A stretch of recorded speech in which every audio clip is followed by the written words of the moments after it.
She found 47 notebooks in his apartment. Each one started with the same 3 words. Tomorrow I begin. He was 38 years old. Still beginning. Still planning. Still floating. The last entry was yesterday.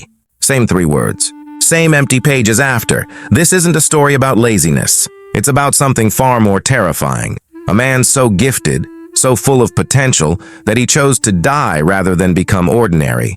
Carl Jung called him the Puer Aeternus, the eternal boy, and he might be living in your house. He might be reading your texts. He might be you. Here's the sentence that will haunt you forever. The most talented people you know are often the most paralyzed. And this is why he never really grew up, not in the way that mattered, not where it counted. In the soul, you know him. Maybe you're dating him. Maybe you birthed him. Maybe you see him in the mirror every morning promising that today will be different. Tuesday, 2 p.m. He's in a coffee shop. Always a coffee shop. MacBook open, notebook beside it. The same revolutionary idea he had last year, refined for the 1000th time. Page 1 says, "This changes everything." Page 2 has bullet points. Page 3 doesn't exist. Page 3 never exists, because page 3 is where dreams become work, and work feels like death. He chases meaning like an addict chases a high, but runs from responsibility like it's radioactive. He has 14 business ideas and 0 businesses. He's read every book on transformation, but never transforms. He knows everything about everything except how to begin. But here's the controversial truth nobody says. He's not lazy. Lazy people rest. He's exhausted from the effort of avoiding effort. He's not stupid. His IQ is probably higher than yours. He's not even afraid of failure. He's afraid of something much worse. Success. Because success means choosing one thing. And choosing one thing means killing everything else. Carl Jung called this the Puer Aeternus. Not just a personality type, but an archetype burned into the male psyche. A boy trapped in a man's body. A soul allergic to limitation. A spirit that would rather stay potential than become actual. The Puer doesn't refuse to grow up because he's immature. He refuses because growing up to him means dying. The death of possibility.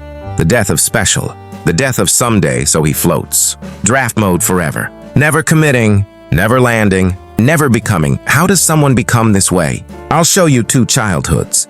Both create the same suspended soul. Childhood 1, the golden cage. His mother loves him. No, his mother worships him. He's not her son. He's her emotional husband. Her redemption. Her proof that she matters. My special boy. My gifted child. 2. Sensitive for this harsh world. Age 5, she. Fights with his teacher who gave him a B age. 10, she does his science project while he plays video games. Age 15, she calls his boss when work gets too stressful. Age 20, she pays his rent because artists need time to create. Age 25, still calling him her baby boy. Age 30, still solving his problems. Age 35, still waiting for him to become the genius she promised he was. She never let him fall, so he never learned he could survive the landing. Childhood 2, the abandoned prince. Different house. Same result. His parents are ghosts. Physically present, emotionally absent. Dad works, drinks, sleeps, repeats. Mom's depressed, distracted, disappeared into her own pain. Nobody sees him. Really sees him. Nobody says, "I'm proud of you," or even, "I see you trying." So he builds a kingdom in his mind. In there, he's the chosen one, the hero everyone's waiting for, the genius who'll be discovered. Fantasy becomes his food. Dreams become his oxygen. Video games and movies whisper what his parents never said. You're special. You're meant for more. Both boys miss the same thing, the initiation. That ancient moment when an elder takes a boy and shows him, this is how you fail and continue. This is how you break and rebuild. This is how you die as a boy and return as a man. Without initiation, he never learns the secret. Limitation isn't death, it's definition. Choosing isn't losing, it's deepening. Commitment isn't prison, it's freedom from the tyranny of infinite possibility. Here's the epidemic nobody's talking about. We have millions of uninitiated men, biological adults, psychological children, still waiting for their real life to begin, still convinced that adulthood is where dreams go to die. The average man today has his first real job at 27, first serious relationship at 30, first moment of "this is my life" at 35. By then, it's often too late. Here's what makes everyone crazy. The Puer Aeternus is magnetic. He's the most alive person in the room. When everyone else discusses mortgages, he discusses meaning. When others talk about meal prep, he talks about mystery. He hasn't just retained his inner child. He's made it his CEO. Women fall for him like dominoes, not because they're naive, because he offers something extinct, raw, unfiltered aliveness. He makes them feel chosen, special, like they're in a movie, not a mundane life. He loves with the intensity of someone who's never been hurt because, emotionally, he hasn't. He's never stayed long enough to get wounded, but watch what happens. Week 3. Always week 3. She mentioned something ordinary. Grocery shopping, her sister's wedding, weekend plans for next month. Watch him short circuit. Watch him suddenly need space and freedom and time to find himself. Why do we need labels? Can't we just live in the present? I feel like we're rushing things. Translation, please don't make me real. Please let me stay potential. Please don't ask me to choose you because choosing you means not choosing everyone else. His apartment tells the story. Guitar he played twice. DJ equipment that cost $3,000 used once. Meditation cushion with the tag still on. 14 journals, all with 3 pages filled. Dreams fossilizing into regrets. Ask him what he does. I'm an entrepreneur / writer / visionary. Ask him what he's done. Watch him become philosophy. It's not about what I've done. It's about what I'm becoming. But becoming without being is just sophisticated nothing. 1 week, he's starting a revolution. Next week, he's learning pottery. Week after that, cryptocurrency. Not because he's indecisive, because starting is his drug. Starting is pure potential. Finishing? That's just work. You might think he needs help. The right woman, the right moment, time. But time doesn't mature him. Love doesn't ground him. Success doesn't satisfy him. Because the wound isn't in his circumstances, it's in his soul. Jung wrote something that should be taught in schools. The Puer Aeternus cannot age. Not because he's youthful, but because he cannot face the responsibilities that come with time. Let me translate. He's not Peter Pan because he's young. He's Peter Pan because being old means being responsible. And responsibility means choosing. And choosing means death. His entire life is a protection system for one thing, the inner child. That sensitive, fragile, brilliant part that was never properly held, never properly challenged, never shown how to walk in the real world. So he builds a castle around that child. Made of what? Dreams, possibilities, philosophies, excuses that sound like wisdom. He escapes through women. Not sex, possibility. Each new woman is a fresh canvas where he might finally paint himself as the man he wants to be. But eventually she sees him. The real him. The running boy inside the man suit. That's when he vanishes. Ghost protocol.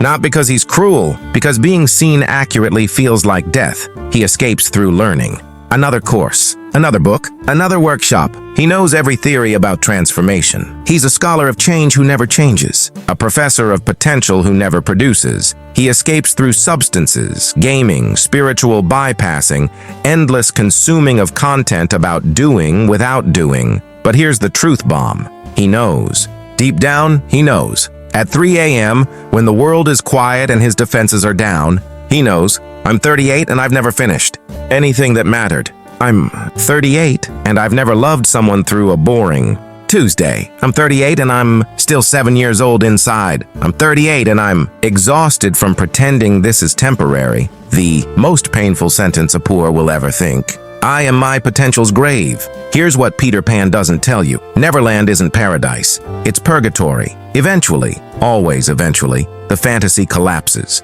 Maybe he turns 40 and realizes his friends have careers while he has coffee shop dreams. Maybe he scrolls Instagram and sees his ex-girlfriends married with children, while he's still swiping through dating apps looking for connection. Maybe he wakes up one morning and the word potential makes him physically sick. The moment of reckoning always comes. When it does, it's brutal. Potential becomes poison. What once felt like freedom feels like failure. Every path not taken haunts him. The book he could have written, the business he could have built, the woman he could have married, the life he could have lived. If only he had chosen to stay somewhere, with someone, as something. You want to know what hell really looks like? It's not fire and brimstone. It's being 45 with the resume of a 25-year-old. It's having the same dreams you had in college. It's realizing that someday was yesterday, and yesterday is gone forever. This is the cliff every eternal boy eventually reaches. The game stops working. Charm becomes transparent. Potential becomes a punchline. Starting over stops feeling like adventure and starts feeling like Groundhog Day in hell. Two paths appear. Only two. Path 1, double down on delusion. Blame the world. Society doesn't understand visionaries. People can't handle authenticity. The system is broken, not me. Date younger women who haven't heard your stories. Start bigger dreams that require less work. Become a motivational speaker who motivates everyone except himself. Path 2, stop. Finally stop. Turn around, face the mirror. Ask the question that breaks everything open. What am I so afraid of? And then sit with the answer until it burns through every excuse you've ever made. This is where shadow work begins, not as self-improvement, as archaeological excavation of the soul. Because to leave Neverland, you don't just grow up. You grieve. You grieve the childhood that was stolen or smothered. You grieve the father who never initiated you. You grieve the mother who loved you wrong. You grieve the decades in the waiting room of your own life. You grieve every relationship you murdered with your fear. You grieve the man you could have been. The grief is violent, physical. It feels like dying because, in a way, it is. The false self is dying. The eternal boy is dying. And he doesn't die quietly. You start meeting the parts of yourself you exiled, the part that desperately wanted dad to see him, the part that needed mom to let him fall, the part terrified of being ordinary, the part that thinks love means suffocation, the part convinced that choosing means dying, the part that just wants to be told you're enough, not special, not gifted, just enough. Carl Jung said, "Until you make the unconscious conscious, it will direct your life and you will call it fate." For the pure, the unconscious is a minefield. Unmet needs, unfinished business, uninitiated potential. Until he goes back and processes it all, he's doomed to repeat the same story. Different woman, same ending. Different dream, same abandonment. Different city, same emptiness. The healing isn't clean. The boy inside doesn't want to integrate. He wants to stay in charge. He screams. He negotiates. He threatens suicide if you try to grow up. He makes you physically sick at the thought of commitment. But here's the secret. He's not the enemy. He's the wound. And wounds need tending, not attacking. The key to healing the poor isn't killing the boy. It's building what was never built, an inner father, not your actual father. The father archetype, the part of you that can hold structure without crushing spirit, discipline without destroying dreams, boundaries without becoming prison walls. This is why Jungian shadow work isn't optional. It's necessary. Inner child work isn't new age fluff. It's psychological surgery. Somatic therapy isn't trendy. It's teaching your nervous system that it's safe to land. The integration process is specific. First, you acknowledge the boy. You see him. You thank him for keeping you alive when life felt dangerous. You honor his sensitivity, his creativity, his refusal to accept a dead life. Then, you contain him. Not crush, contain. Like a good father holds a frightened child. Firm but loving. Present but not controlling. I've got you. You're safe. But you're not driving anymore. Finally, you integrate. The boy's imagination married to adult discipline. His wonder channeled through wisdom. His play structured by purpose. When this happens, and it's a when, not an if you do the work, the transformation is profound. He doesn't lose his magic. He grounds it. He doesn't stop dreaming. He builds from dreams. He doesn't stop being passionate. He learns to stay when passion becomes patience.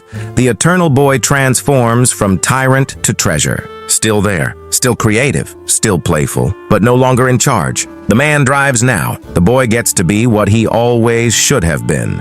A child, safe, held, free to play because someone else is handling the real. Here's the plot twist nobody expects. When a Puer Aeternus integrates, he becomes extraordinary. Not despite growing up. Because of it, he brings gifts nobody else has. The imagination of youth, the wisdom of suffering, the creativity of chaos, the discipline of order. He becomes what Jung called the divine child, not stuck in childhood but carrying its gifts into maturity. He can finally do what seemed impossible, show up on Tuesday, love through boredom, build something that lasts longer than enthusiasm. Choose one woman and discover infinite depth instead of infinite variety. Choose one path and find it contains all paths. This is maturity's secret. It's not the death of youth. It's youth with roots. Not boring but deep.